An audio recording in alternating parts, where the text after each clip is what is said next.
kita lagi di few months ya, tolong banyakkan ibadat. Di few months tengah dalam suasana masih tenang, tolong banyakkan ibadat, banyakkan pada Allah Ta'ala. Nanti bila dah huru hara kau tak terbuat apa-apa nanti. Ketika inilah nikmati silaturahmi, ketika itulah nikmati apa sedekah, ketika inilah ketika itu nanti ketika apabila malahim sudah datang berkecamuk, bergejolak, huru hara, tak terbuat itu, tak terbuat ini nanti ya. Sekarang inilah nikmati ketenangan ini, nikmati apa kelapangan ini, nikmati kerahmatan ini sekarang ini ya. Baik.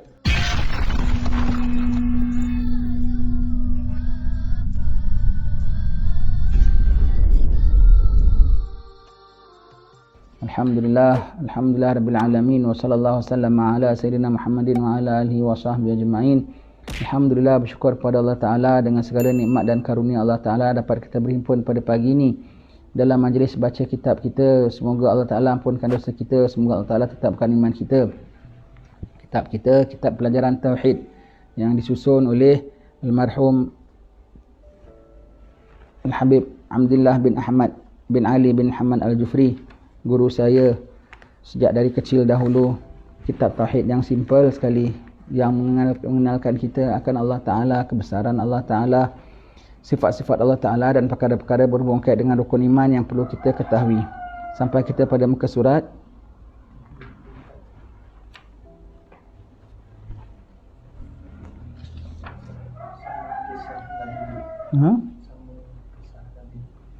sambung kisah Nabi Lut ya. Nabi Lut alaihi salam adalah, kita masih kisah tentang bilangan para nabi ya. Nabi Lut alaihi salam. Nabi Lut adalah sepupu Nabi Ibrahim alaihi salam.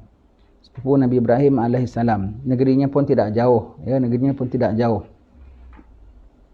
Menyeru orang dakwah, tetapi orang-orang mereka itu semua jangan kita sangka ya, perbuatan homoseksualiti ini dia tak ada buat apa, dia sembah Allah, dia tetap muslim, tetap mukmin. Tidak ya. Dia kerana tabiat dia begitu, plus dia setengah-setengah kaum yang ada kita tengok dia punya kesalahan memang besar-besarnya ternyata sembah berhala. Setengah kaum pulaknya kesalahannya suka curi timbangan, curi sukatan. Itu membawa kepada kafir tak? Mereka punya kesalahan setakat curi timbangan dan curi sukatan beserta dengan kekufuran. Jadi kaum Lut punya kaum, jangan kita sangka boleh selera begini. Ada orang-orang yang jiwanya homoseksualiti tapi Kristian. Ada homoseksualiti tapi dari kalangan Buddhis. Ada homoseksualiti di kalangan Muslim. Di kalangan agama lain mungkin yes. Di kalangan Muslim cannot accept.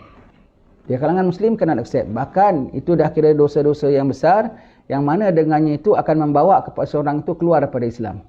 Walaupun dia masih mengaku Islam sekalipun, tetapi itu perkara-perkara semua kalau kita sudah tengok ada contohnya daripada kaum-kaum yang dulu, pelaku-pelaku itu semua tu mereka semua tu pada zaman Nabi Lut semua Islam ke? Tidak Islam. Mereka tidak Islam, tidak beriman. Ya, mereka tidak beriman kepada Nabi Lut. Dengan tak patuh kepada Nabi Lut itu saja dah keluar daripada tak percaya pada rasulnya. Tak percaya dan tak ada beriman dengan rasulnya saja dah keluar daripada keimanannya. Ya. Jadi jangan kita sangka bahawasanya perbuatan itu kiranya salah satu daripada dosa-dosa. Dia bukan satu dosa, satu perbuatan amalan satu kaum. Satu kaum. Kaum itu apa ada? Homoseksualiti. Kaum itu ada apa? Kufur. Maka melakukan perkara-perkara kegiatan mereka itu adalah menjurus masuk ke dalam grup mereka. Ya, baik ya. Maka isterinya yang mengajar orang. Isterinya yang mengajar orang. Kalau susah sangat kamu antara dengan perempuan, kenapa tidak kamu lakukan dengan laki-laki? Dia yang mengajarkan. Dia yang mengajarkan orang yang mulai initiatekan perkara yang terkutuk itu. Ya, kaum Nabi Lut. Kaum Nabi Lut. Dan maka kaumnya itu dipesankan tidak ingat.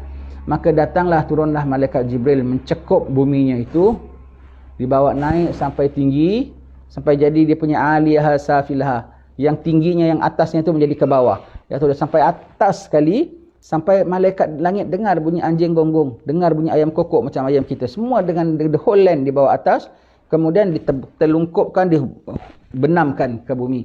Jadilah tempat itu Dead Sea sekarang ini. Jadilah tempat itu Dead Sea sekarang ini. Yang mana kawasan itu dah lowest sekali dalam below sea level in the whole world. Itulah paling low sekali. Itulah paling low sekali ya. Secara kaum Lut. Dan orang-orang yang melakukan dosa ini semuanya itu apabila mati saja ditimpunkan bersama dalam barzakh orang-orang kaum Lut. Dia kalau orang-orang yang sombong-sombong, matinya saja masuk dalam barzakhnya orang Firaun. Kalau orang-orang yang sama-sama tengok dia punya grup dia punya departmen dia. Orang yang pengamal ini, pelaku ini, na'udzubillah min dzalik. Semoga bertaubat kepada Allah Ta'ala. Tidak matinya saja, terus masuk dalam satu golongan dengan kaum Lut. Disiksa bersama dengan mereka. Dan orang-orang yang melakukan ini semua itu, dia punya siksaannya dari dunia sama juga. Aliyaha safilha. Allah akan jadikan atasnya ke bawahnya. Kalau dulu hidupnya okey, hidupnya selamat, hidupnya mewah, akan jadi orang sehina-hinanya. Kalau dulu kaya, akan jadi miskin. Kalau dulu ada terhormat, akan jadi hina. Akan jatuh, ya. Akan jatuh sekali keadaannya, statusnya, ya. Dan mereka ini, apabila melakukan ketika jatuhnya bumi kaum Lut itu, maka dia daripada bumi itu serpihan-serpihannya tu dia menjadi api yang terbakar. Tak cukup sekat itu, dia jadi api terbakar sekali. Serpihan-serpihan itu bertebar ke seluruh muka bumi. Barang siapa melakukan perkara itu, ketahuilah bahawasanya nearby ada serpihan batu itu dekat anda. Bahkan setengah orang melakukan perkara itu, tiba-tiba batu yang daripada serpihan kaum Lut yang ada berhampiran dengan dia, tiba-tiba membara balik semula. Batu tu akan activate balik semula kalau ada pelaku-pelaku itu dekat dengan dia. Kalau orang tidak melakukan perkara itu, kecuali ada batu, serpihan pada batu-batu itu dekat dengan dia. Dan apabila ada pelakunya saja, batunya itu akan activate balik semula dan menimpa dua sepasang laki-laki sedang buat perkara itu, tiba-tiba orang tengok terbakar. Terbakar dengan terhempap dengan batu api itu, batu yang membara itu, rupanya kedua-dua itu sedang melakukan perkara yang jijik itu. Ya, tak boleh bilang, oh aku dah dilahirkan begini, oh aku dah sifat aku begini. Ia kena lawan, kena pantang. Kena pantang. Sifat orang suka mencuri. Ikutkan apa nak buat, aku dah lahir sebagai pencuri. Bikinkan persatuan. Human rights. Kami semua dah memang lahir sebagai sifat jiwa kami, jiwa pencuri. Curilah, boleh? Tak boleh. Dah jiwa kami semua memang suka minum arak. Waktu dulu korang suka minumnya kopi, aku tak boleh, mesti nak minumnya arak. Human rights. Semua persatuan. Nak minum arak semua. Boleh? Boleh diikutkan? Kan tak boleh. Itu semua kan sifat-sifat yang membinasakan. Begitu juga sifat ini semua. Tak boleh kau mengatakan, oh ini satu perkara yang sulit, ini satu perkara yang natural. Memang natural tapi kena fight. Memang natural tapi kena bendung. Memang natural tapi bukan untuk diikutkan. Bukan untuk diikutkan. Orang sakit kencing manis, orang kena sakit jantung, kena sakit darah tinggi. Dia menjadikan diri dia sakit ke? Siapa yang beri? Allah. Yang ada dari lahir dah ada sakit itu. Tapi dibiarkan saja ke? Jaga pantangnya juga tak? Dioperasi tak? Dia buat cari kesihatan tak? Ini begitu, kena dioperasi. Operasi kalbunya, operasi rohaninya, dirawat, ditraining, diterapi. InsyaAllah akan jadi baik. Dan dipantang. Orang gini perlu dipantang. Pantang supaya selamat. Itu sejarah kaum Lut. Ya. Kemudian Nabi Ismail AS adalah anak kepada Nabi Ibrahim AS yang paling tua sekali. Nabi Ismail, apa di antara keistimewaannya ialah orang yang paling sangat-sangat benar orangnya. Ya, Nabi Ismail bersama dengan abahnya, kita tahu sifatnya tu saling tak tumpah macam abahnya. Sehingga dia apabila abahnya khabarkan dia nak disembelih, dia dengan rela, abah laksanakan apa yang telah abah perintahkan. Sedikit tawar pun tidak, apa pun tidak. Nombor satu, ragu pun tidak. Bahawasanya kalau kita kan tanya dulu, betul ke ini abah? Abah tak main-main bah? Abah, ini mimpi abah betul bah? Itu nama ada ragu. Tak ada ragu pun. Bulat, imannya bulat. Percaya bahawasanya abahnya ini adalah Rasul. Dan dari apa cakap abahnya adalah dari Allah. Dan dari Allah, mesti kena junjung. Imannya bulat. Dengan dia mengatakan, abah laksanakan apa yang telah abah lakukan, itu menunjukkan imannya kepada abahnya sebagai Rasul. Bulat, kuat, tekad. Dan junjungnya pada perintah Allah Subhanahu Wa Taala. Dah tak boleh nak ditawar-tawar lagi. Segera. Walaupun dirinya yang jadi korban. Nabi Ismail AS. Kemudian selamat daripada korban, kita dah tahu ceritanya.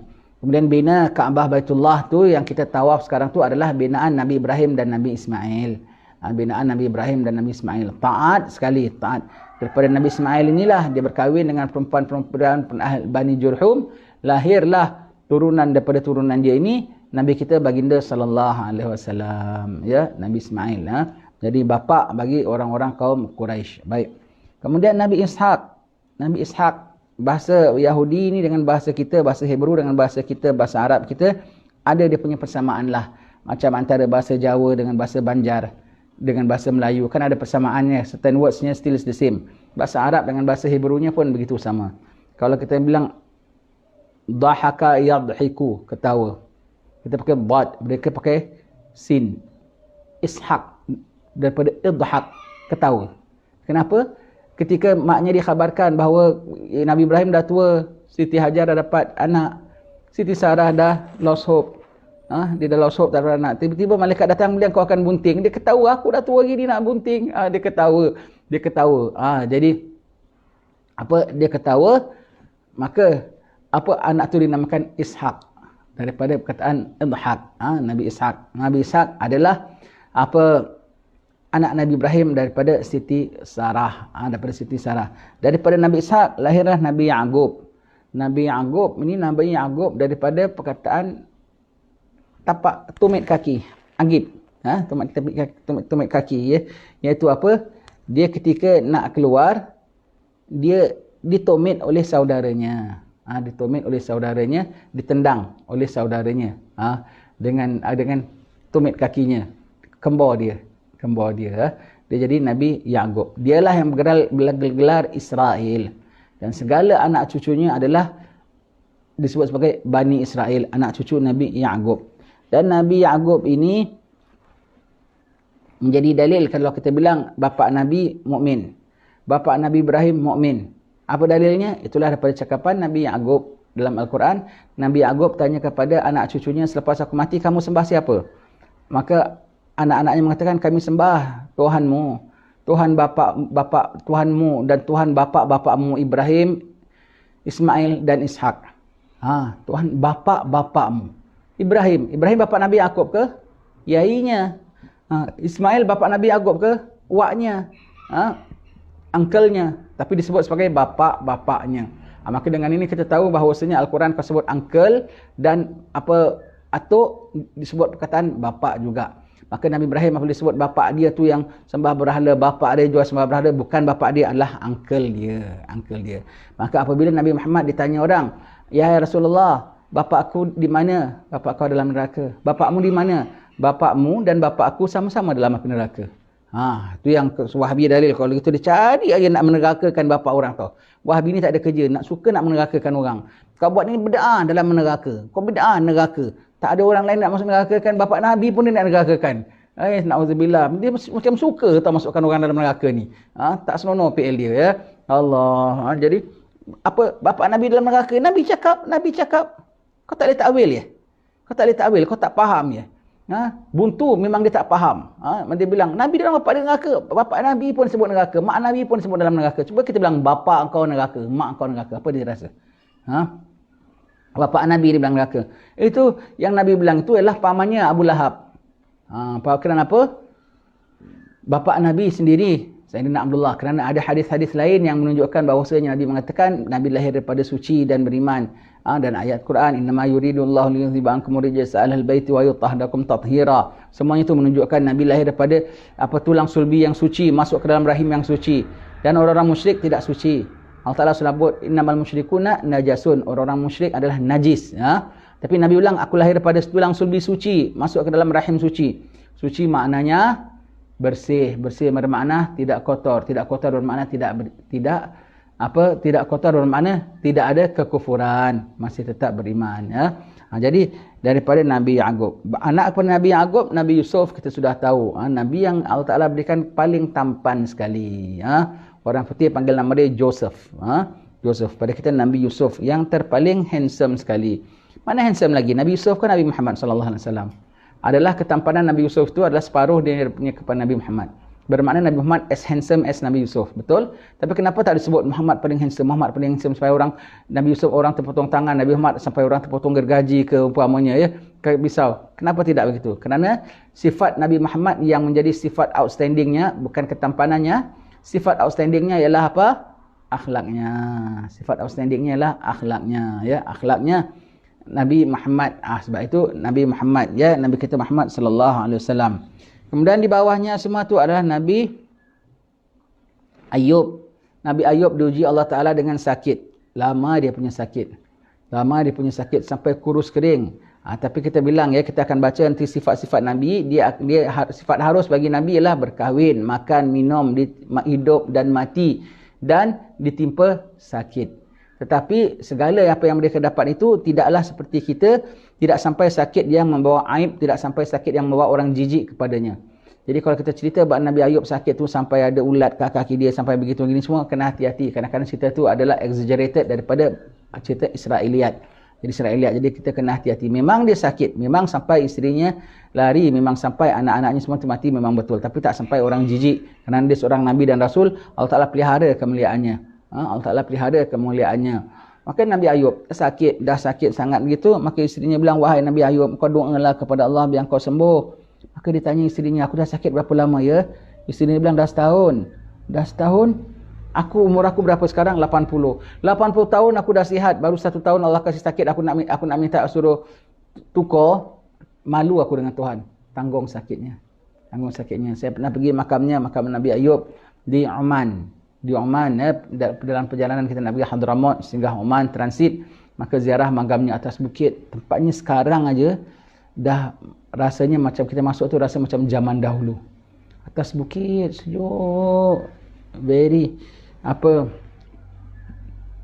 berkabus tempatnya, mesti berkabus sekali kita jalan tempatnya atas bukit, sejuk sekali. Bayang begini rupanya tempat ibadat Nabi Ayub alaihissalam.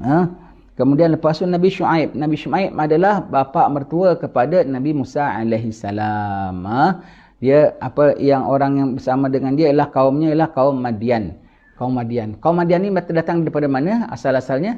Kaum Madian adalah setengah riwayat mengatakan adalah asal usulnya daripada anak cucu Nabi Ibrahim, daripada isteri ketiganya, Siti Qunturah. Apabila sudah ditinggalkannya Nabi Ismail di Mekah, maka Nabi Ibrahim pergi mana? Anak kahwin 3. Dia berkahwin dengan isterinya yang ketiga. Of course, semua itu dengan arahan Allah Ta'ala. Maka dapat anak beberapa orang. Yang tua bernama Madian, balik semula ke Timur Tengah sana, menjadi kaum Nabi Shu'aib, tapi derhaka, kufur semuanya begitu. Dan anak-anak yang lain bagaimana? Dipindahkan negeri yang sangat jauh sekali. Negeri jauh sekali, menjadi bapa bagi kaum baru. Lepas tu Yahudi kalau pandang kita, dia punya branch tau. Dia nak ambil kita ni, dia pandang kita sebagai dia punya branch dia. Dia tahu asal-usul kita ya. Dia kalau panggil kita ni the Lost Brothers. Dia dapat tahu. Lost Brothers, dari tempat yang sangat jauh. Orang Arab kalau bilang sangat jauh tu seperti dah dibawa oleh angin. Angin dalam bahasa Arab tu al-jaw. Maka orang-orang disebut sebagai orang-orang Jawi. Dan orang kita pun nak bilang jauh tu sebagai apa? Jauh. Begitu ya. Daripada Bani Jawi kita ya. Kemudian berkembang biaklah sampai sekarang ini ya. Baik, ringkaskan cerita. Kemudian Nabi Musa alaihissalam ya. Baik. Nabi Musa lahir. Musa bin Imran, Harun bin Imran, Maryam binti Imran, tapi bukan adik-beradik. Nabi Musa, Nabi Harun adik-beradik. Nabi Musa dengan Nabi Harun adik-beradik. Nabi Harun abangnya. Tidak ada hadiah yang paling besar seorang saudara beri kepada saudaranya seperti hadiah yang pernah diberikan oleh Nabi Musa kepada Nabi Harun. Apa hadiahnya? Kenabian. Dia yang minta. Nabi Musa ni namanya Kalimullah, juru bicara Allah Subhanahu Wa Taala. Kalau sampai bicara tentang bab orang sampai mahbub indallah, magam mahabbah, cinta kepada Allah, sampai orang jadi orang yang mahbub indallah, orang yang dikasihi di sisi Allah Taala. Habib Umar bin Hafiz selalu sebut Nabi Musa alaihissalam. Nabi Musa ada orang kecintaan Allah Ta'ala. Maka Allah Ta'ala jadikan dia juru bicara Allah Ta'ala. Maka dia bicara je kerjanya. Nabi Musa ni kiranya banyak cakap. Kalau tengok dalam Quran, paling banyak cakap Nabi Musa. Dia juru bicara Allah Ta'ala. Dia banyak. Dia minta itu, dia minta ini, dia minta ini, dia minta itu. Tapi kenapa? Allah Ta'ala marah ke? Tak. Kalau kita tengok cerita-cerita yang Nabi lain, semuanya dia junjung. Nabi Musa istilahnya, dia boleh negotiate tau dengan Allah. Tetapi Allah Ta'ala murka tak? Allah Ta'ala perkenan. Pasal dia dah sampai tahap dicintai oleh Allah. Habibullah. Allah Ta'ala suruh dia pergi jumpa sama Fir'aun. Apa dia bilang? Aku pernah bunuh seorang daripada kaum mereka. Dan cakap aku pun tak fasih. Aku takut mereka nanti tak faham aku. Macam-macam dia minta. Kedah gitu dah dia kasih gitu sebabnya minta lagi, mintalah abang aku jadi juru bicara, minta abang aku jadi nabi dan rasul. Allah, dia punya minta bukan kecil, minta assistant, dan assistant ni pula sama pangkat dengan dia. Allah perkenan. Allah perkenan juga. Allah perkenan. Nabi kita naik Mi'raj. Langit ke 7. Jumpa Nabi Ibrahim AS. Nabi Ibrahim tak mention anything. Kau dapat apa Muhammad? Sembayang 50 waktu. Ya, pesan umat kau ya, supaya baca apa Al-Baqiyatus Salihat. Subhanallah, Alhamdulillah, wa la ilaha illallah, Allahu Akbar. Tanaman syurga sangat subur. Ya. Baik. Turun langit ke 6 jumpa Nabi Musa. Kalau istilah bahasa kita, dia kepo. Bukan umat dia, bukan urusan dia. Umat kau dapat apa? Sembahyang 50 waktu. Tak boleh, umat kau tak tahan Muhammad. Umat kau tak tahan, umat aku sendiri tak tahan. Kena tawar, kena begitu. Kan namanya dia campur tangan kan? Allah marah tak? Tak marah. Dia suruh Nabi naik lagi. Saja je tau. Nabi naik yang pertama tu pun Sayyidina Jibril tak berani nak teman. Tak boleh nak teman. Dia disuruh Nabi naik sendiri. Dia punya arahan, pandai-pandai naik. Kita pandai-pandai tau. Naik lagi, dia nak tengok berleluasanya Nabi Muhammad turun naik langit. Dan turun naik sampai mustawa. Turun naik sampai ke peringkat yang tinggi, yang mana dia pun tak boleh sampai. Jibril tak boleh sampai. Muhammad boleh turun naik sesuka hatinya, berleluasanya. Naik Muhammad, naik. Allah perkenan. Allah Ta'ala tak tarang. Muhammad, siapa suruh kau naik lagi? Musa. Allah perkenan. Nabi Muhammad naik. Disuruh tawar. Nabi Muhammad tawar. Allah Ta'ala perkenan. Turunkan jadi 45. Turun lagi. Nabi Musa kepo lagi. Naik Muhammad. Sampai begitu ya. Sampailah dia punya sifat dia begitu. Sampai dia dengan Nabi Khidir pun dia yang bilang, kenapa kau bunuh budak? Kenapa kau begini? Dia istilah bahasa kita, banyak rewel lah. Banyak rewel lah. Sebab apa? Dia memang kalimullah. Dan cakap dia semua tu menjadi hukum. Cakap dia tu semua menunjukkan ada hikmah sebaliknya. Ada perbuatan Allah di sebaliknya. Ada ketentuan Allah semua di sebaliknya. Ada rahsia Allah di sebaliknya. Lantaran pertanyaan dia tu kita dapat tahu bahawasanya memang kita nak disembayangkan 5 waktu. Nak diperintahkan sembayang 5 waktu. Tapi Allah sengaja beri 50 waktu. Tetapi dapat perbuatannya 5 waktu, pahalanya tetap 50 waktu. Mana kita ni zahir? Dengan lantaran tindakan Nabi Musa AS. Sebab itu kita sayang Nabi Musa AS. Sebab itu kita nak berjuang, nak bantu Nabi Musa AS. Kita nak basmikan segala penderhaka Nabi Musa AS. Iaitu kaum Yahudi yang derhaka kepada Rabbul Alamin. Semuanya itu. Ya. Baik. Nabi Harun abangnya Nabi Musa. Nabi Harun satu-satunya orang yang akan ada janggut di dalam jannah nanti. Tuan-tuan yang tak ada janggut, tolong pelihara janggut sekarang. Nanti apabila kat dalam syurga semua dah tak ada janggut, tak ada misai, tak ada bodily hair, semua tak ada. Sebab itu kalau dalam kitab taruh orang-orang putih, orang-orang Rom. Orang putih itu orang Rom lah. Sebab orang Amerika semua itu kira baru. Tamadun mereka kira baru. Dan asal-asal mereka semua daripada Rom. Orang-orang Rom ni tak menyabar-nyabar nak masuk syurga. Dari dunia dia bikin macam syurga. Bikin istana dia besar-besar. Dekat Rom, dekat Itali semua tu kan, istana dia besar-besar, bawahnya ada sungai-sungai mengalir. Dia ikut contoh-contoh yang mereka dapat khabaran dalam jannah. Dan tak cukup begitu, cukur semua, licin, janggut, misai. Tak cukup begitu, bulu badan pun mereka waxing juga. Jadi tengok macam orang-orang bodybuilder, ada bulu badan, ada bulu dada semua kan, tak ada semua. Semua tak ada, semua di waxingkannya, ditarik semua jadi kilat badan dia, montil aja. Macam derian. Begitu ya. Allah. Begitu orang-orang begitu semua. Itu semua nak lekas sangat masuk syurga. Kepingin nak masuk syurga. Dari dunia dia dah berpesinkan macam orang ahli syurga. Nanti dalam syurga, insya-Allah, amin Allahumma amin ya Allah, masukkan kami dalam syurga-Mu ya Allah dengan rahmat-Mu ya Karim. Dalam syurga nanti kita tak ada janggut, tak ada misai, tak ada bulu badan. Licin, cantik, kulit macam sutera halus. Ada janggut seorang saja, Nabi Harun alaihissalam. Kenapa? Penghormatan baginya. Kerana janggutnya pernah ditarik oleh adiknya Nabi Musa. Kenapa kau biarkan mereka sembah patung lembu ni sepeninggalan aku? Dia tarik. Wahai anak ibu, jangan kau buat gini pada aku. Nabi Harun minta kemudian beri penjelasan kepada Nabi Musa. Lantaran itu dia diberikan penghormatan, ada janggut. Nabi Zulkifli orangnya sabar. Nabi Zulkifli orangnya sabar. Ya. Makamnya di Palestin. Kalau kita pergi Taif, nanti mesti cerita Nabi Zulkifli keluar. Kita ziarah ke Taif, nak cerita Nabi Zulkifli keluar, iaitu apa? Nabi kita Muhammad SAW, ketika dia dakwahkan orang Taif reject. Tak ada satu pun nak beriman. Kecuali Nabi ketika keluar, ada satu orang penjaga kebun. Jaga kebun anggur. Maka dia tanya, dia ajak Nabi berteduh tempat dia. Kemudian Nabi tanya kepada dia, kau daripada mana? Oh, aku daripada kawasan sekian-sekian di negeri Palestin sana. Ya. Nabi bilang, oh di sana ada makam saudara aku Nabi Ayub. Kau tahu? Orang ni heran sebab apa? Yang tahu cerita Nabi Ayub, cerita Nabi Yaqub semua orang dia. Dan orang-orang Arab tak tahu. Orang Arab tahu ni semuanya berhala. Jadi dia kaget. Loh, kau kok tahu ya? Nabi bilang, aku juga Nabi. Jadi engkau Nabi akhir zaman tu, kau Nabi utusan akhir zaman. Dia beriman kepada Rasulullah sallallahu alaihi wasallam. Lantaran Nabi mentionkan nama Nabi Dzulkifli. Nabi Dzulkifli. Jadi orang ni duduk di kampung dengan makam Nabi Dzulkifli.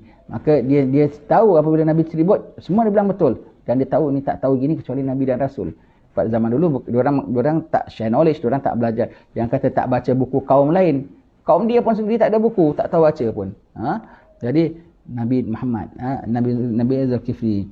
Nabi Daud alaihissalam. Nabi Daud alaihissalam dikaruniakan Allah Ta'ala. Kalau Nabi Yusuf dengan ketampanan, Nabi Daud dengan suara kemerduan. Merdunya suara Nabi Daud ni macam mana ya? Jangan kau bayangkan merdu suara dia tu macam Mak Jais. Jangan kau bayangkan merdu suara dia tu macam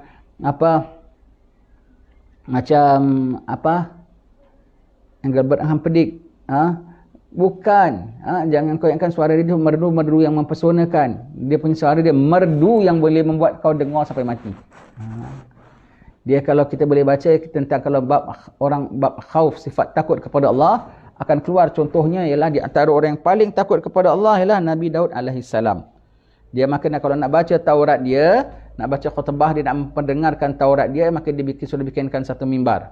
Maka dia bikin satu mimbar, maka anaknya Nabi Sulaiman menyerukan sekalian hamba rakyatnya daripada manusia dan haiwan ternakan dan haiwan hutan dan serigala dan kijang, semuanya himpun bersama. Sehingga burung-burung pun datang. Burung-burung datang dekat mana? Dekat atas untuk mendengarkan bacaannya itu, dan jadi kampuh bagi yang di bawah. Jadi teduh bagi yang di bawah. Maka dia mula baca Tauratnya. Dia mula baca, menusuk suaranya begitu merdu, menusuk ke dalam kalbu. Dia mula baca, tak lama satu jatuh, gugur. Bukan pingsan, mati. Satu gugur manusia, satu gugur haiwan, satu gugur haiwan ternakan, satu gugur burung, satu. 10,000 yang mati. 10,000 yang mati ya. Sampai Nabi Sulaiman dia sampai datang hal dia jadi tak sadar. Kalau orang sedap suara macam Nabi Daud. Betul, suara sedap. Bukan kau jadi imam sembahyang suara sedap sampai orang belakang dengar terpesona gitu. Dia ada suara yang buat orang bergetar kalau boleh mati. Kalau tak sampai mati pun ya, bawa nafsunya mati. Itu baru nama suara sedap. Kan suara sedap tu Bismillahirrahmanirrahim. Itu bukan suara sedap tu namanya, itu suara mengada-ngada. Suara buat itu semua begitu. Nabi sedap yang orang dengar gerun dan gementar. Seperti seorang sahabat, Nabi suruh dengar baca Quran. Nabi bilang kau diberi bahagian sebagai Nabi Daud punya suara bacaannya. Sampai Nabi melinang air mata dengar dia baca. Maknanya suara yang boleh menggetarkan jiwa. Itu maksud suara sedap. Itu nama suara sedap. Kemudian Nabi Daud alaihissalam, Allah Ta'ala berikan dia keistimewaan. Boleh apa? Saya sudah ziarah makam Nabi Daud. Sayyidina Umar terus bikinkan masjid tempat itu. Yahudi tawan, kemudian dijadikan gereja. Saya masuk dah ada cross tapi masih nampak kalimat Allah Muhammad dekat tiang-tiangnya, dan masih nampak mihrabnya lagi ya. Maka kita nak masuk, dia satu kena buka topi, kena begini. Sebab gereja punya protokol, yang peduli aku tak nak pakai, pada kau gereja, pada aku tu masjid. Kita pakai dengan serban, dengan jubah masuk. Pada dia tak larang, pada dia tengok saja. Dia tengok, kita tak payah good morning dengan dia, tak payah apa, tak ada kena mengena, dia tak ada payah bermesra dengan kita. Masuk peduli, saya masuk, saya bilang orang ini masjid ni, ini masjid. Hari yang sembahyang, sekarang juga bentang syal sembahyang Tahiyatul Masjid. Cari tempat yang tak ngadap dia punya salib. Magam Nabi Daud, ada diorang bikin patung dia besar, King David diorang kalau bikin. Maka cari kat tempat-tempat yang celah-celah, tak ada, dan tempat-tempat sana tak senantiasa boleh ziarah tau. Ada tempat dibuka, sekejap ditutup, sekejap dibuka. Mereka tak senantiasa boleh ziarah. Time saya pergi dapat ziarah. Ada apa? Rosak ke apa? Nabi Daud ya. Maka kita bilang sembahyang. Cari tempat, jangan ngadap salib-salib dia. Tempat yang ada open sikit, bentang syal sembahyang. Sembahyang rukuk sujud apa semua, sembahyang Tahiyatul Masjid. Niat iktikaf semua. Dia bilang ini masjid. Pada dia dengar kita punya cakap semua. Dia tak ada bantah, dia tak ada apa. Itu dia punya pasal. Sebab kita lebih berhak dengan Nabi Daud daripada mereka. Kita sembahyang Tahiyatul Masjid dalam masjid yang ada magam Nabi Daud alaihi salam di dalamnya, begitu ya. Nabi Daud. Dan mukjizat Nabi Daud ialah boleh melentur akan besi. Melentur akan besi. Besi, segala keluli, segala logam dipicit macam tanah liat aja. Bikin periuk, bikin lembing, bikin apa semua, bikin itu. Itulah hasil pemakanan mereka anak beranak. Nabi Daud, Nabi Sulaiman bukan daripada perbendaharaan negara, bukan dengan kemewahan, dengan jual barang logam. Ambil upah dan jual barang-barangan logam. Nabi Daud alaihissalam. Begitu ya. Sebab itu Nabi Daud alaihissalam dan Nabi Sulaiman, orang putih dia cari tahu, dia cari. Nabi Daud masih recent. Nabi Isa dengan kita 2000 tahun, ya, 2000 tahun. Nabi Musa dengan kita 3000 tahun. 3000 tahun. Jadi Nabi Daud dengan kita lebih kurangilah 2000 tahun setengah. 2000 setengah. Peninggalan Nabi Musa masih ada lagi tak? Peninggalan kaum Nabi Musa, Firaun, masih ada lagi tak? Masih ada. Harta bendanya Firaun masih ada lagi tak? Ada. Diorang gali-gali masih jumpa harta karunnya. Harta peninggalan Firaun.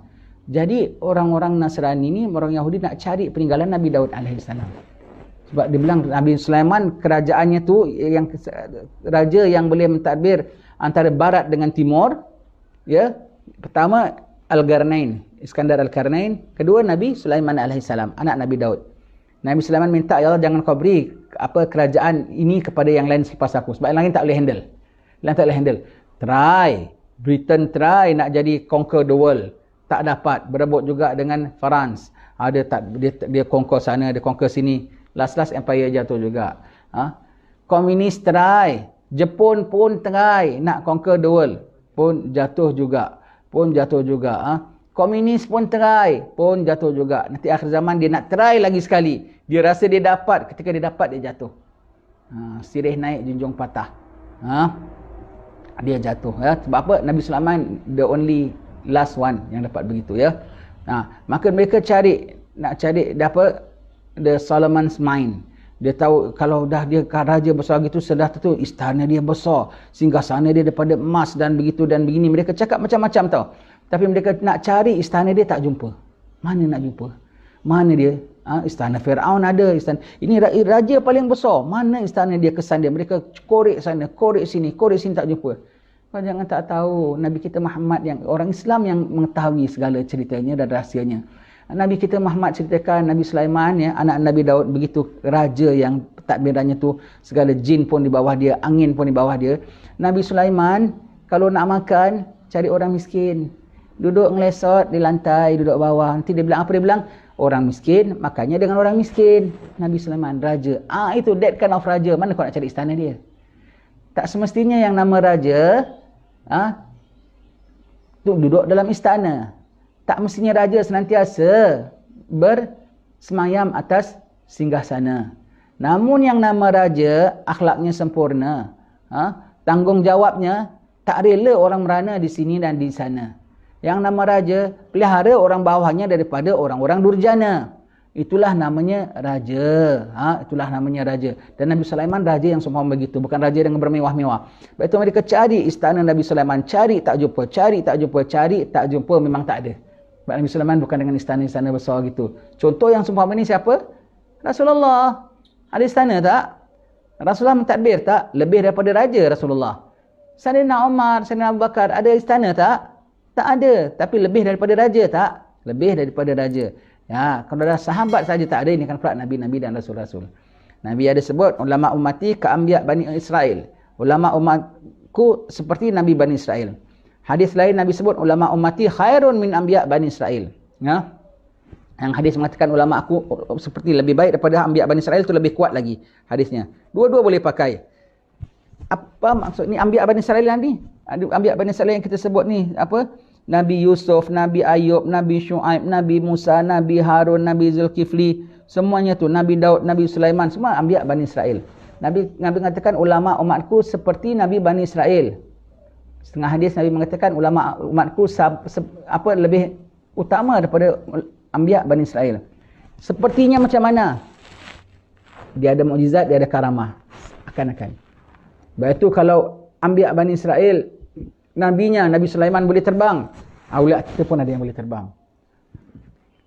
Ambiya Bani Israel ada yang boleh picit besi. Aulia orang Melayu pun ada yang, aulia umat Muhammad pun ada yang boleh picit besi. Siapa? Orang Melayu. Keris picit. Jadi ada pada mereka, ada pada kita. Ada pada mereka, ada pada kita. Ada pada kita. Ada Anbiya Bani Israel yang tempeling orang sekali mati. Kiai-kiai kita ramai. Zaman-zaman komunis dulu, tempeling aja mati. Dia tempeling komunis saja mati. Itu dapat pusaka Nabi Musa alaihissalam. Begitu ya. Jadi apa yang orang Melayu bikin keris picit, kau jangan heran. Nabi kita dah sebut. Nabi apa ada pada umat Nabi dahulu, ada pada ulama kita, ada juga. Dia punya berbentuk mukjizat, pada kita punya dia berbentuk karamah. Ulama umatku lebih utama, lebih baik daripada nabi-nabi Bani Israel dari sudut tugasan. Nabi mereka satu nabi bagi satu kaum. Satu nabi, satu kaum, satu masalah. Ulama umat kita bagi segala kaum dan berbagai-bagai masalah. Sekarang yang nak dihandle, masalah kaum Lut ada tak?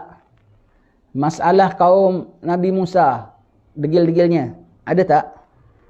Masalah kaum Ad, kaum Samud yang sombong-sombong, ada tak? Ada. Yang handle semua siapa? Ulama umat Muhammad. Diorang single task. Ulama umat Muhammad multitasking. Mereka ambiaknya ada mukjizat. Ulama umat Muhammad hanya setakat ada karamah. Mereka maksum Nabi dan Rasul. Ulama umat Muhammad tidak maksum, dia bukan Nabi dan Rasul. Tetapi tugasan dia lebih tinggi lagi, tanggungjawab dia lebih berat lagi. Maka dari sudut itu dia khairun min anbiya Bani Israel. Begitu ya. Baik. Kemudian Nabi Ilyas. Yang ada Nabi saya tak begitu tahu ceritanya ya. Kemudian Nabi Ilyasa, kemudian Nabi Yunus ditelan ikan paus. Pasal dia jengkel tinggalkan kaumnya, maka dia pergi berangkat naik perahu. Takdirnya perahu nak karam, mereka undi nak keluar nama siapa, nama dia keluar, maka dia yang campak ke laut. Terus disambar oleh ikan paus. Disambar oleh ikan paus ya. Maka dia berada dalam beberapa kegelapan. Kegelapan perut ikan, 4 kegelapan. Kegelapan dalam perut ikan, kegelapan dasar lautan, kegelapan malam, dan kegelapan kalbu.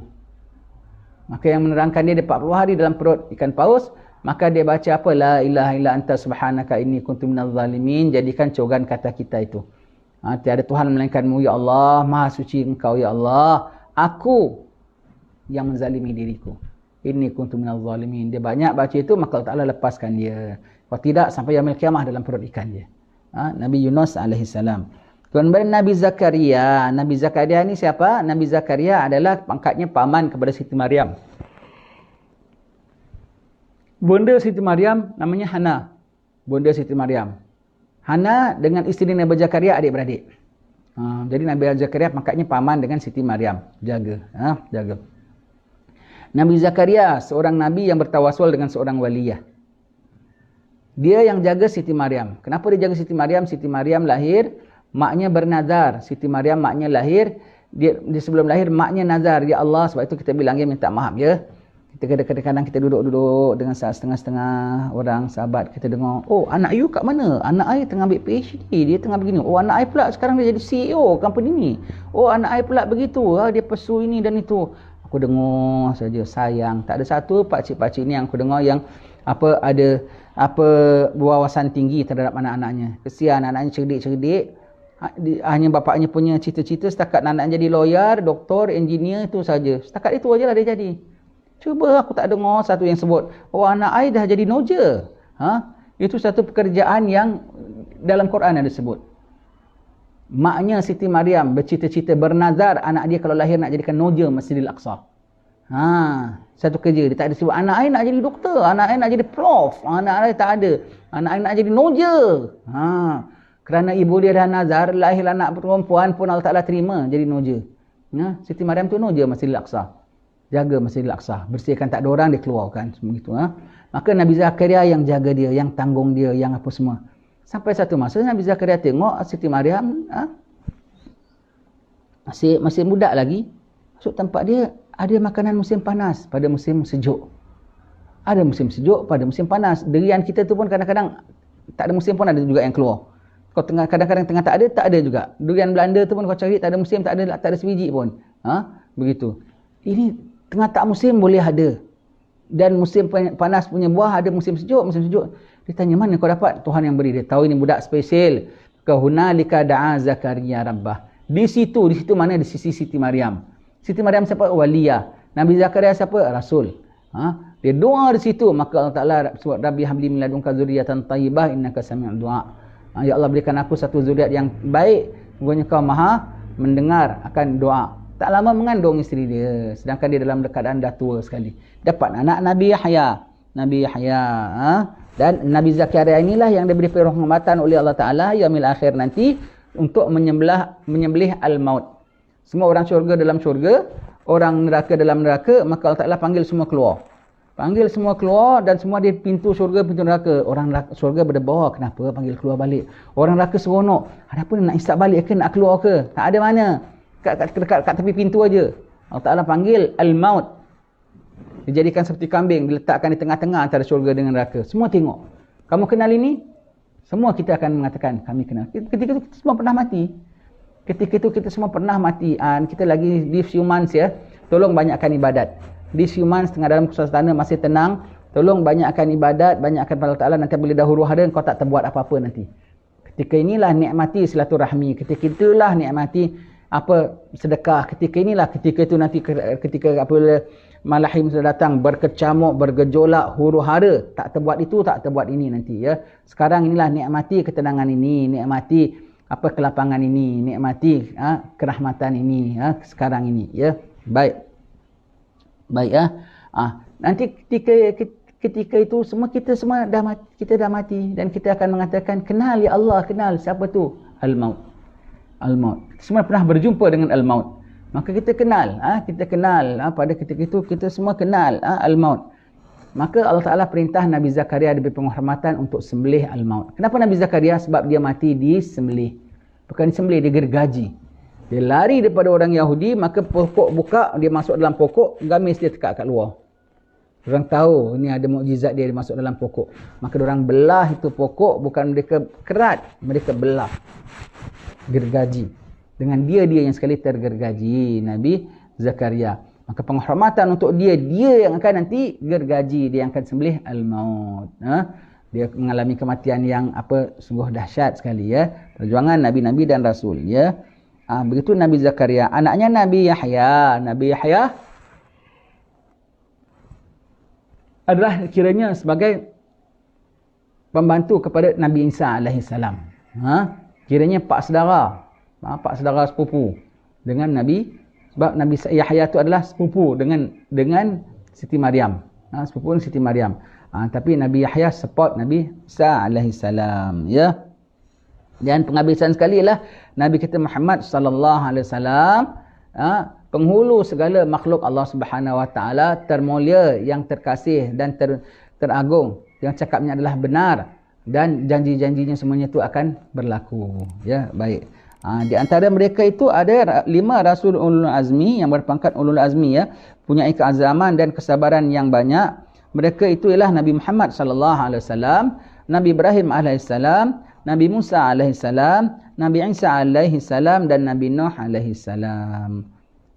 Itulah semuanya mereka ya. Insya-Allah akan kita sambung dengan percayakan hari kiamat pada pertemuan yang akan datang. Ya. Kalau sempat. InsyaAllah mudah-mudahan sempat. Sekian tuan-tuan sekalian. Assalamualaikum warahmatullahi wabarakatuh. Alhamdulillah rabbil alamin.